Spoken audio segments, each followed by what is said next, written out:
श्री हरिवंश। भगवान ने आचार्य श्री को स्वप्न में बताया कि मेरी उत्सव मूर्ति बादशाह के यहाँ दिल्ली में है, उसकी आप स्थापना कीजिए। भगवान का आदेश मानकर श्री रामानुज जी ने बहुत से वैष्णव को लेकर बादशाह का किला घेर लिया।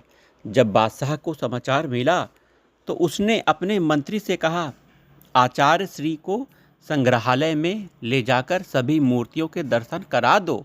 जो मूर्ति इनकी इष्ट हो वह इन्हें प्राप्त करा दो।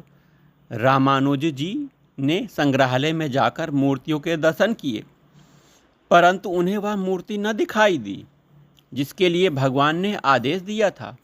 इससे रामानुज जी बहुत ही चिंतित और दुखी हुए।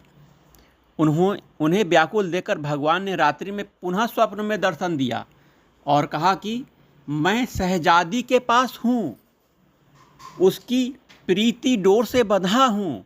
वह मुझसे इतना स्नेह करती है कि एक क्षण को अलग करना नहीं चाहती।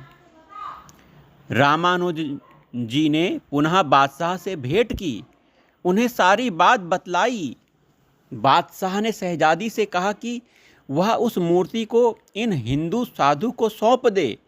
उसके बदले में उसके लिए मणि निर्मित मूर्ति बनवा दी जाएगी। परंतु शहजादी किसी भी प्रलोभन पर मूर्ति अपने से अलग करने को राजी न हुई। अंत में निर्णय लिया गया कि मूर्ति सभा के मध्य रखी जाएगी और जिसके बुलाने पर वह चली जाएगी, जिसके पास जाएगी, वह उसको प्राप्त होगा, वह उसका अधिकारी होगा। दूसरे दिन मूर्ति का श्रृंगार कर सभा के मध्य में पधरा दिया गया। आचार्य श्री और शहजादी दोनों ने मूर्ति को अपने पास बुलाने के लिए कहा।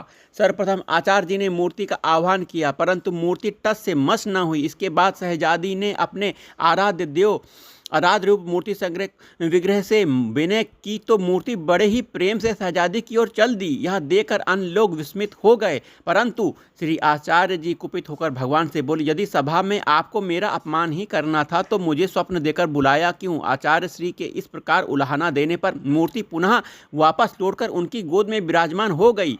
सभा धन्य धन्य होकर कही उठी। मूर्ति लेकर वैष्णोदेवी चल दिए तो शहजादी ने अन्न जल त्याग दिया। बादशाह को लगा कि उसकी पुत्री के प्राण दे देगी तो उसे भी आचार्य जी के पीछे जाने की अनुमति दे दी। शहजादी को इस प्रकार मार्ग में मूर्ति के दर्शन मिलते रहे, पर मंदिर में प्रतिष्ठित होने के बाद उसका प्रवेश निषेध हो गया।